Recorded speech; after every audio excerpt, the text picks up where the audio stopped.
క్రీస్తు వారి నామములో అందరికీ శుభాభివందనాలు తెలియజేస్తున్నాను. ఉదయకాల సమయంలో చిన్న ప్రార్థన చేసుకున్నాం. ప్రేమగల తండ్రి, కృపగలిగిన రాజా, వందనాలు, స్తుతులు, స్తోత్రాలు దేవా. మా మరణ పడకల నుంచి లేపి మీ మహాకృప చేత ఆయన మీ పాద సన్నిధిలో ఆయన నీ మాటలు ధ్యానం చేసుకునే కృపనిచ్చినందుకు స్తోత్రాలు. మాకిచ్చిన రక్షణ, పాప క్షమాపణను బట్టి నాయన ఆత్మానందాన్ని బట్టి స్తోత్రాలు. మా కోసం ప్రాణం పెట్టి తిరిగి లేచిన తండ్రి, నాయన మీకే స్తుతులు, స్తోత్రాలు. మీరు చేసిన ఉపకారములన్నిటిని మేము జ్ఞాపకం చేసుకుంటూ నాయన ప్రభువా మరొక తరుణాన్ని మాకు ఇచ్చినందుకు స్తోత్రాలు. ఇదిగో ఎన్నిక లేని వాడను, ఏ యోగ్యత లేని వాడను, నీ మాటలు చెప్పుటకు నిలబెట్టినందుకు వందనాలు, స్తోత్రాలు.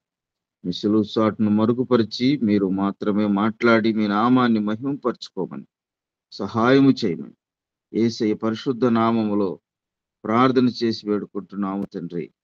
ఆమేన్. ఆమెన్. ఆమేన్. మంచిది. ప్రియులారా, మనము మత్తయి సువార్త 25వ అధ్యాయంలో పోయినసారి పరలోక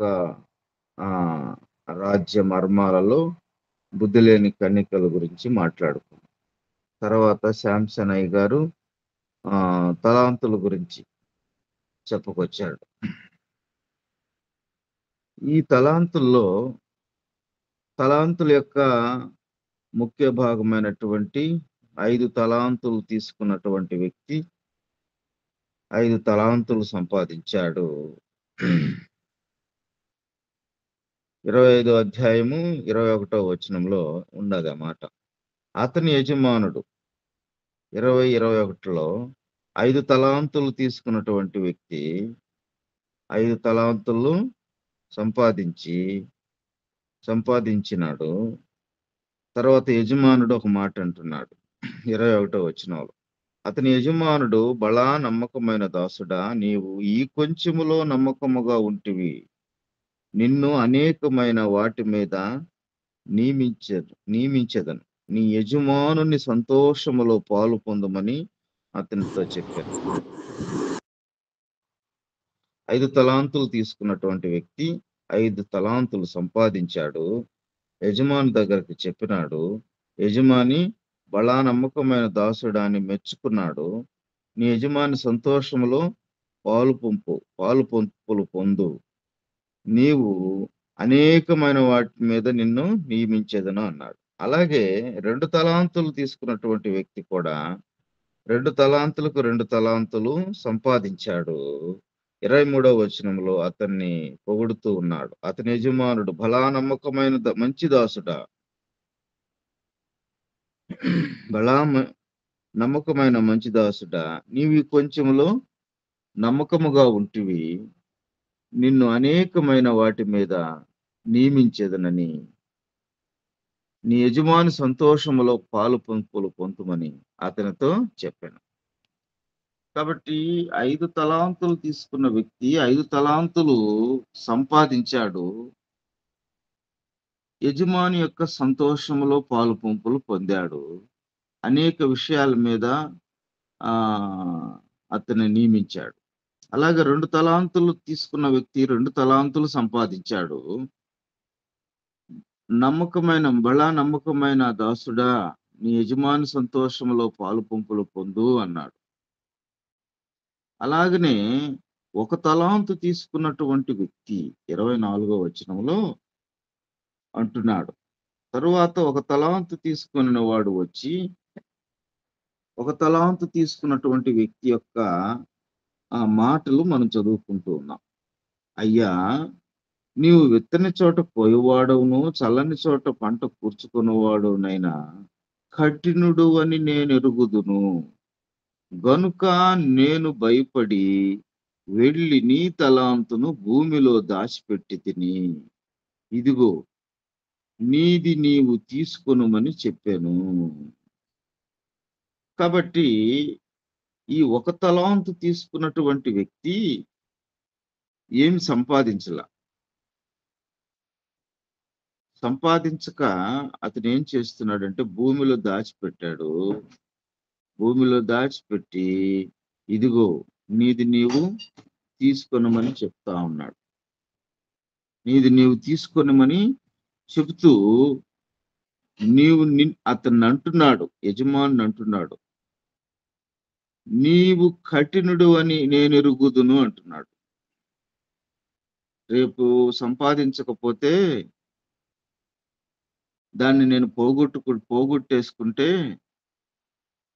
నువ్వు ఏమైనా చేయగలవు అన్నట్లుగా కఠినుడు అని నేను ఎరుగుదును అంటున్నాడు. తర్వాత వచనాన్ని గమనించాలి. 26వ వచనం. అందుకు అతని యజమానుడు వాణ్ణి చూచి, సోమరువైన చెడ్డదాసుడా, నేను విత్తని చోట కోయవాడను, చల్లని చోట పంట కూర్చుకున్నవాడని వెరుగుదువా? అట్లయితే నీవు నా సొమ్ము సాహుకారుల యొద్ద ఉంచవలసి ఉండెను.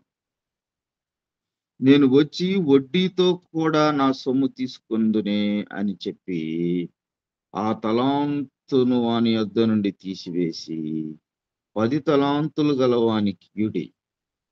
కలిగిన ప్రతి వానికి ఇయ్యబడును, అతనికి సమృద్ధి కలుగును అంటున్నాడు. కాబట్టి ప్రియులారా, ఈ మాటలు గమనిస్తూ ఉన్నప్పుడు తీసుకున్నటువంటి తలాంతులు వారు 5కి 5 సంపాదించారు, 2కి 2 సంపాదించాడు, 1కి 1 సంపాదించకుండా భూమిలో దాచిపెట్టి తన యజమానుడికి తిరిగి ఇస్తూ ఉన్నాడు. ఇతనుకున్నటువంటి ఆలోచన సంపాదించేదానికి లేదు. దానిని యజమానుడు కఠినుడు అని, నీవు విత్తన చోట పోయేవాడవని, చల్లని చోట పంట కూర్చుకున్నవాడవని నేను ఎరుగుదును అంటున్నాడు. అంటే కఠినుడు అని నేను ఎరుగుదును అంటున్నాడు. ఇక్కడ యజమానుడు మరలా ఏమంటున్నాడంటే అదే మాట రిపీట్ చేస్తూ 26వ వచనం మధ్య భాగంలో అంటూ, సోమరువైన చెడ్డదాసుడా, నేను విత్తని చోట కోయవాడను, చల్లని చోట పంట కూర్చుకొని వాడిని నీవు ఎరుగుదువా అని కోసినేస్తున్నాడు. ప్రియులరా, ఈ వ్యక్తి సోమరి అనే విషయం అర్థమవుతుంది. తనకి ఇవ్వబడినటువంటి తలాంతును ఉపయోగించుకోలేనటువంటి వ్యక్తి, తనకు అప్పగించినటువంటి పనిని సంపూర్ణముగా చేయలేనటువంటి వ్యక్తి, తనకు కలిగినటువంటి సమయాన్ని ఉపయోగించుకోలేనటువంటి వ్యక్తి, తనకి ఇచ్చినటువంటి రక్షణ ఆనందములో, తనకిచ్చినటువంటి అవకాశములో దేవుణ్ణి మహిమపరచలేనటువంటి వ్యక్తి, సోమరివైన చెడ్డదాసుడా అంటున్నాడు. సోమరి ఏం చేస్తాడంటే సామెతల గ్రంథంలో ఒక మాట మనం చదువుకోవచ్చు. 20వ అధ్యాయములో ఏమంటాడంటే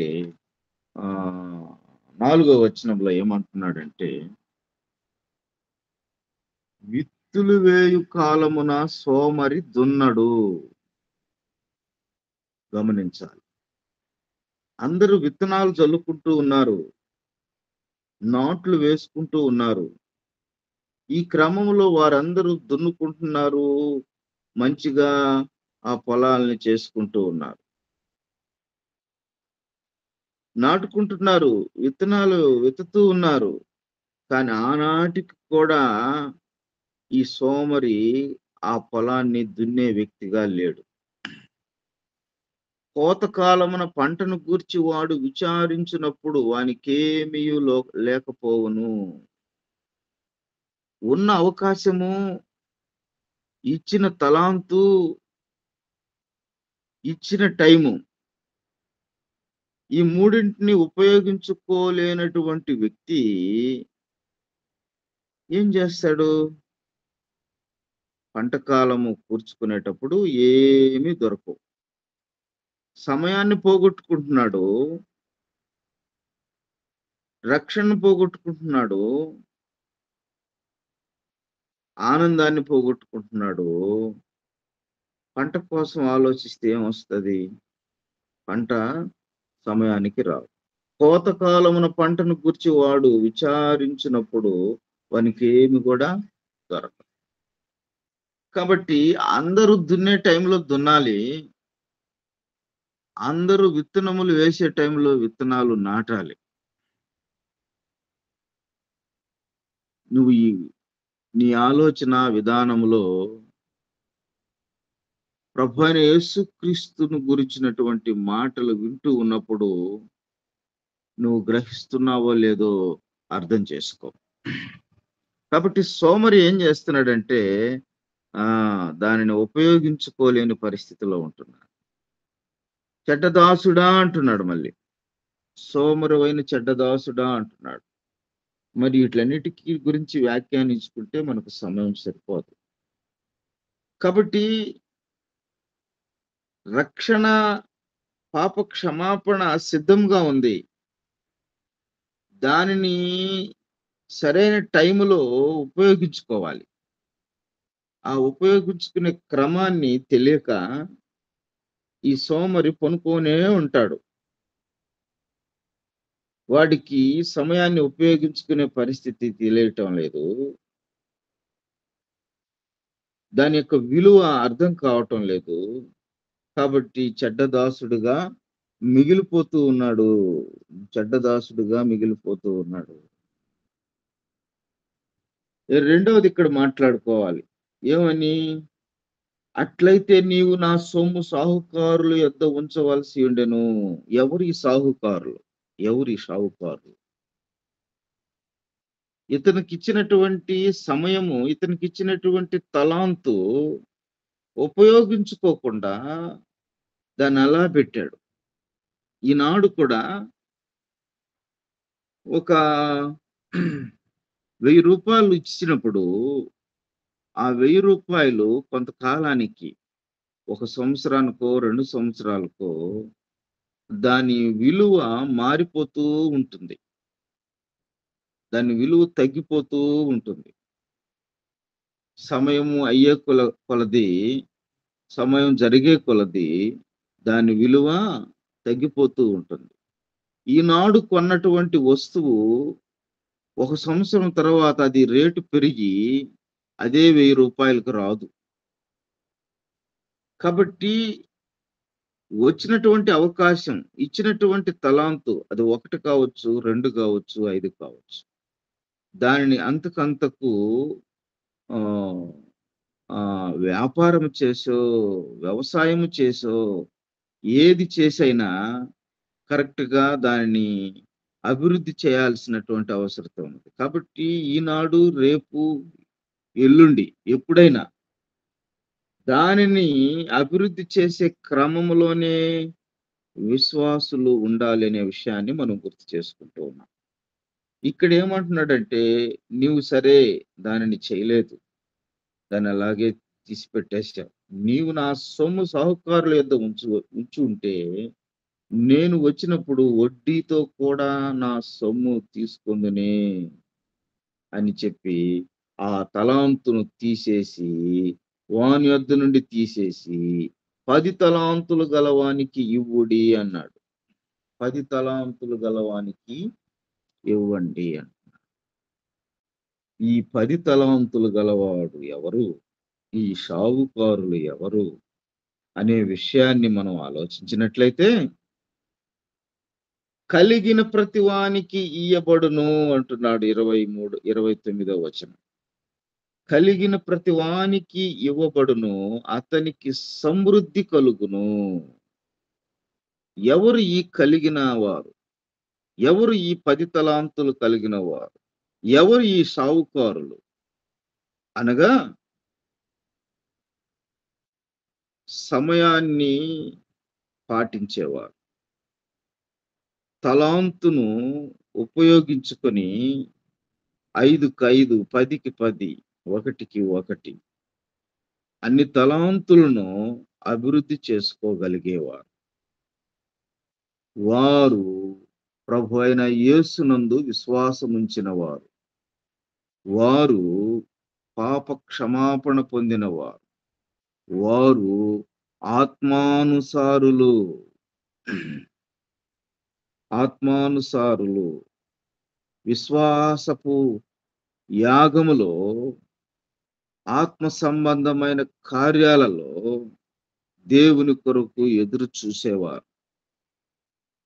కాబట్టి వారు ఆశీర్వాదానికి పాత్రులు. వారికి ఆశీర్వాదము ఉన్నది. ఆ ఆశీర్వాదానికి తోడు ఇంకా సమృద్ధిగా ఉంటది. ఎందుకంటే ఉపయోగించుకోలేని వాడు ఎట్టా ఉపయోగించుకోవట్లేదు. వాడి కాడి నుంచి ఆ తలాంతును కూడా తీసివేసి కలిగిన ప్రతి వానికి ఇవ్వబడును. అతనికి సమృద్ధిగా కలుగును. లేని వాని వద్ద నుండి వానికి కలిగినదియు తీసివేయబడును అన్నాడు. లేనోడున్నాడు. వాడి దగ్గర ఉపయోగం లేదు. ఆ తలాంతు అతని దగ్గర ఉపయోగం లేదు. ఎందుకంటే దాన్ని అభివృద్ధి చేసుకోవట్లేదు. కాబట్టి అతని దగ్గర నుంచి తీసేసి కలిగిన వానికే ఇస్తాడు. ఎవరు అని గమనిస్తే మత్తయి సువార్త 13వ అధ్యాయంలో ఒక మాట చదువుకోవచ్చు. మత్తయి సువార్త 13వ అధ్యాయము ఇక్కడ 10 వచనాల నుంచి మనం గమనిస్తే 10వ వచనం నుంచి గమనిస్తే ఆయన శిష్యులు వచ్చి నీవు ఉపమాన రీతిగా ఎందుకు వారితో మాట్లాడుచున్నావని ఆయన అడగగా ఆయన వారితో ఇట్లా అన్నాడు. పరలోక రాజ్య మర్మములు ఎరుగుట మీకు అనుగ్రహింపబడి ఉన్నది గాని వారికి అనుగ్రహింపబడలేదు అన్నాడు. ప్రియులారా, ఈ మత్తయి సువార్త చదువుతూ ఉన్నప్పుడు మనం గ్రహించాలి. ఇది యూదులకు సంబంధించినటువంటి ఆ ఉపమానము, యూదులకు సంబంధించినటువంటి వర్తమానములు అని గ్రహించాలి. ఏమని అంటున్నాడంటే పరలోక రాజ్యం మర్మములు ఎరుగుట మీకు అనుగ్రహింపబడి ఉన్నవి అన్నాడు. మీకు అనగా యూదులకు, దేవుని రాజ్య సంబంధులకు అని, దేవుని బిడ్డలకు, ఇజ్రాయేలీయులకు. కాబట్టి యూదులకు రాయబడ్డాయి. పరలోక రాజ్య మర్మములు ఎరుగుట మీకు అనుగ్రహింపబడి ఉన్నవి గాని వారికి అనుగ్రహింపబడలేదు అన్నాడు. తర్వాత మాట్లాడుకున్నాం. కలిగిన వానికే ఇయ్యబడును, వానికి సమృద్ధి కలుగును. లేని వానికి కలిగినది వాని యొద్ద నుండి తీసివేయబడును. మరియు వారు చూచుచుండియు చూడరు, వినుచుండియు వినకయు గ్రహింపకయు ఉన్నారు. ఇందు నిమిత్తము నేను ఉపమాన రీతిగా మీతో చెప్తున్నాను. కాబట్టి యూదులు అనగా దేవుని బిడ్డలు, దేవుని ప్రజలు. యూదులు లాంటి వారే క్రైస్తవులు అని మనం ఈనాడు చెప్పుకోవచ్చు. వారు ఏం చేస్తున్నారంటే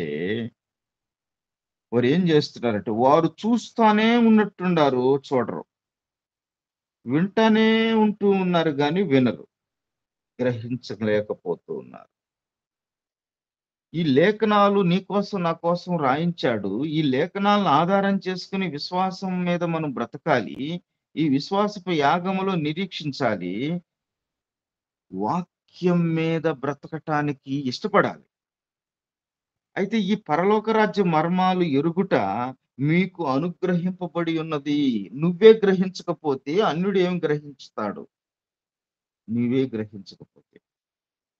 కాబట్టి ఇక్కడ జ్ఞాపకం చేసుకోవాల్సిన విషయం ఏంటంటే యూదులకు రాయించాడు. తద్వారా క్రైస్తవులుగా మనమే ఈ పరలోక రాజ్య మర్మాలని గ్రహించాలి. మనము గ్రహించకపోతే, మనమే దాన్ని అన్వయించుకోకపోతే, మనమే దానిని అర్థం చేసుకోకపోతే మనము సరిగా విశ్వాసములో స్థిరంగా ఉండలేము. మరియు ఇంకొకరికి ఈ మర్మం గురించి చెప్పలేము. మీకు అనుగ్రహింపబడి ఉన్నది అంటున్నాడు. మీకు బడినది ఉన్నది అంటున్నాడు కదా. వారికి అనుగ్రహింపబడలేదు అంటున్నాడు. వారికి నా ప్రియులారా జ్ఞాపకం చేసుకోండి, దేవుని కృపా బాహుళ్యము వారు ఎవరు అంటే ఆత్మ సంబంధమైన వారు కాదు. వారు ఆత్మ సంబంధమైన వారు కారు అనే విషయాన్ని మనం గ్రహించాలి. ఆ మాటను కూడా మనం చదువుకోవచ్చు. ఆ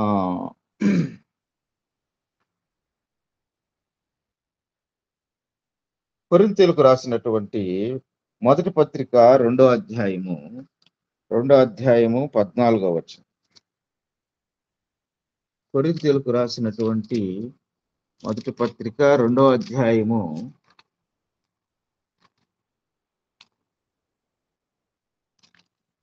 14వ వచనాన్ని మనం గమనిస్తే, ప్రకృతి సంబంధి అయిన మనుషుడు దేవుని ఆత్మ విషయములను అంగీకరింపడు, అవి అతనికి వెర్రితనముగా ఉన్నవి, అవి ఆత్మానుభవము చేతనే వివేచింపబడును గనుక అతడు వాటిని గ్రహింపజాలడు అనుంది. వారికి అర్థం కావు, వాళ్ళు ప్రకృతి సంబంధులు. ఇక్కడ మనం ఏం గమనించాలంటే, మనుషులు 3 రకాలైనటువంటి వ్యక్తులు. ఒకటి ప్రకృతి సంబంధులు, రెండవది శరీర సంబంధులు, మూడోది ఆత్మ సంబంధులు. ప్రకృతి సంబంధులు ఏమంటారు? దేవుడు లేడు అంటారు. శరీర సంబంధులు దేవుడు ఉండారు అంటారు. ఆత్మ సంబంధులు దేవుడు ఉండారు అంటారు. శరీర సంబంధులు దేవుడు ఉండారు అంటూనే దేవుని మాట వినరు, శరీరం మాట మాత్రమే వింటారు. ప్రకృతి సంబంధులు ఏమంటారంటే దేవుని విషయాలు గ్రహించరు. దేవుడు లేడంటారు, దేవుని యొక్క విషయాలను గ్రహించరు. మనము ఆత్మ సంబంధులు, ఇజ్రాయేలీలు దేవుని బిడ్డలు, యూదులు దేవుని బిడ్డలు, దేవుని జనాంగము. వారే గ్రహించటం లేదు. క్రైస్తవులు వారే గ్రహించటం లేదు. వింటానే ఉండారు, వినడం లేదు. చూస్తూనే ఉండారు కార్యాలు. యేసుక్రీస్తు ప్రభు 3.5 సంవత్సరంలో చేసినటువంటి కార్యములన్నిటినీ చూస్తూనే ఉన్నారు. చూడలేని వారుగా, గుడ్డివారుగా ఉండిపోతూ ఉన్నారు. వింటూనే ఉన్నారు, గ్రహించలేకపోతూ ఉన్నారు. కాబట్టి క్రైస్తవ్యం కూడా ఈనాడు క్రీస్తు ప్రభు దేవుడని తెలుసు గాని దేవుని మాట ప్రకారం జీవించలేనటువంటి ఒక తలాంతు కలిగినటువంటి వానిగా మిగిలిపోతూ ఉన్నారనే విషయాన్ని నేను జ్ఞాపకం చేస్తూ, నా సహోదరుడా సహోదరి, రెండవ మాట మనం గమనించవచ్చు. లూకాసు వార్తలో కూడా, సరే యోహాను సువార్త చదువుకోవచ్చు.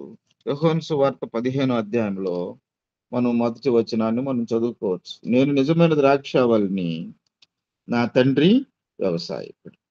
నాలో ఫలింపని ప్రతి తీగను ఆయన తీసి పారవేయును. ఫలించి ప్రతి తీగ మరి ఎక్కువగా ఫలింపవలనని దానిలోని పనికిరాని తీగలను తీసివేయును. కాబట్టి ఈ ఒక్క తలాంతు తీసుకున్నటువంటి వ్యక్తి ఉపయోగంలో లేనివాడుగా ఉంటున్నాడు, పనికిరాని వాడుగా ఉంటూ ఉన్నాడు. ఇతను ఏం చేయాలి? ఇప్పుడు ఇతను ఏం చేస్తున్నాడు అనే విషయాన్ని మనం గమనిస్తూ ఉన్నాం. ఇతను ఏం చేస్తున్నాడంటే 30వ వచనంలో, మత్తయి సువార్త 25-30 వచనంలో ఏమంటారు? పనికి మాలిన ఆ దాసుని వెలుపటి చీకటిలోకి త్రోసివేయుడి. ఈడు వృధా, ఈడికిచ్చినటువంటి తలాంతును ఉపయోగించుకోలేదు, ఈయనకిచ్చినటువంటి సమయాన్ని ఉపయోగించుకోలేదు, ఇతనికి ఇచ్చినటువంటి ధన్యతను తెలుసుకోలేదు, గ్రహించటం లేదు. చూస్తూనే ఉన్నాడు కానీ గ్రహించటం లేదు, వింటూనే ఉన్నాడు కానీ గ్రహించటం లేదు. కట్ల బైబిల్ ఉంటూనే ఉన్నాయి కానీ ఆ బైబిల్ చదవడం లేదు. సమయం వృధా చేస్తున్నాడు కానీ మోకరించి ప్రార్థన చేయడం లేదు. సంవత్సరాలు గడిచిపోతూ ఉన్నాయి కానీ రక్షణ ఆనందాన్ని, యజమాని యొక్క సంతోషంలో పాలు పంపులు పొందలేకపోతూ ఉన్నాడు. ఇంకొక బాధ్యతను తీసుకోలేని పరిస్థితిలో ఉంటూ ఉన్నాడు. బలా నమ్మకమైన దాసుడా, నీవు అనేకమైన వాటిగా నమ్మకమైన వానికి దీవెనలు మెండుగా ఉంటాయంట. నమ్మకంగా ఉన్నావా? 10 తలాంతులకు 5 తలాంతులకి 5 తలాంతులు సంపాదిస్తూ ఉన్నావా? 2 తలాంతులకు 2 తలాంతులు సంపాదిస్తూ ఉన్నావా? నీకిచ్చినటువంటి తలాంతులను నువ్వేం చేస్తూ ఉన్నావంటే బూడ్చి పెట్టేస్తున్నావు. నీకు ప్రార్థన తెలుసు, వాక్యం తెలుసు, చదవగలవు, రాయగలవు, చెప్పగలవు, సాక్ష్యం చెప్పగలవు, దేవుని కోసం బ్రతకగలవు. కానీ నిర్లక్ష్యం చేస్తూ దేవుని దేవుని సమయాన్ని, దేవుని వాక్యాన్ని నిర్లక్ష్యం చేస్తూ పూడ్చిపెట్టేస్తున్నావు. దేవుని కొరకు బ్రతకలేకపోతూ ఉన్నావు. కాబట్టి ఇతన్నేమంటున్నాడంటే వాని దగ్గర నుంచి తీసేస్తున్నాడు. లేని వాని యొద్ద నుండి వానికి కలిగినది తీసివేయబడును. తీసేసి కలిగిన వానికే ఇస్తున్నాడు. కలిగిన ప్రతి వానికి ఇయ్యబడును అన్నమాట మనం గమనిస్తాం కదా. కలిగిన ప్రతి వానికి ఇయ్యబడును అను. కాబట్టి ఈ కలిగిన వాళ్ళు ఎవరు అంటే రక్షణ పొంది, పాప క్షమాపణ పొంది, దేవుని యొక్క చిత్తాన్ని భూలోకములో నెరవేరుస్తూ ఉన్నవారు. తన యొక్క తలాంతులను ఉపయోగించుకుంటూ ఉన్నారు. ఉపయోగపడుతూ ఉన్నవారు మనుషులకి, సమాజానికి. వారు 10 తలాంతులు కలిగిన వారు. వారే షావుకారులు. మనకన్నా ధనుడు ఎవరున్నారండి ఈ లోకంలో? నీకు ఎంత పదవి ఉన్నా, ఎంత ఆస్తి ఉన్నా, నీకు ఎంత చదువున్నా, ఏమున్నా, రక్షణ లేకపోతే, పాప క్షమాపణ లేకపోతే ఇదంతా సున్నా అనే విషయాన్ని జ్ఞాపకం చేసుకో కదా. మనమందరం కూడా బాగుపడతారులే, మంచి ఉద్యోగం సంపాదించుకుంటారులే, మంచిగా బ్రతుకుతారులే, సుఖంగా బ్రతుకుతారులే అని పిల్లల్ని చదివిస్తూ ఉంటాం. చదివించి వారికి ఉద్యోగాలు వచ్చేదానికి ప్రయత్నాలు చేస్తూ ఉంటాం. ఎందుకు? వారు సుఖంగా బ్రతకాలి అంటే, వారు మంచిగా బ్రతకాలి అంటే. కానీ నిజమైన సుఖము, నిజమైన సంతోషములో పాలు పంపులు పొందాలి అంటే వాడు ఉద్యోగం కాదు కదా, పాప క్షమాపణ పొందాలి. ఈ రక్షణ ఆనందములో, యజమానుని యొక్క ఆనందములో పాలు పంపులు లేకపోతే వాని ఉన్నదంతా వ్యర్థమే అనే విషయాన్ని నేను జ్ఞాపకం చేస్తున్నా. వానికున్నటువంటి తలాంతును ఉపయోగించుకోలేకపోతే వాడిని ఏమంటున్నారంటే పనికిమాలిన దాసుడా అంటున్నాడు. పనికిమాలిన ఆ దాసుని వెలుపటి చీకటిలోనికి త్రోసివేయడి. ఉపయోగంలో లేని వాడున్నాడు, అక్కడ ఏడ్పును పండ్లు కొరుకుటయు ఉండును. ఇంతకన్నా శాపగ్రస్తమైనటువంటి విషయం ఏం చెప్పుకోవాలి చెప్పండి. చూడండి,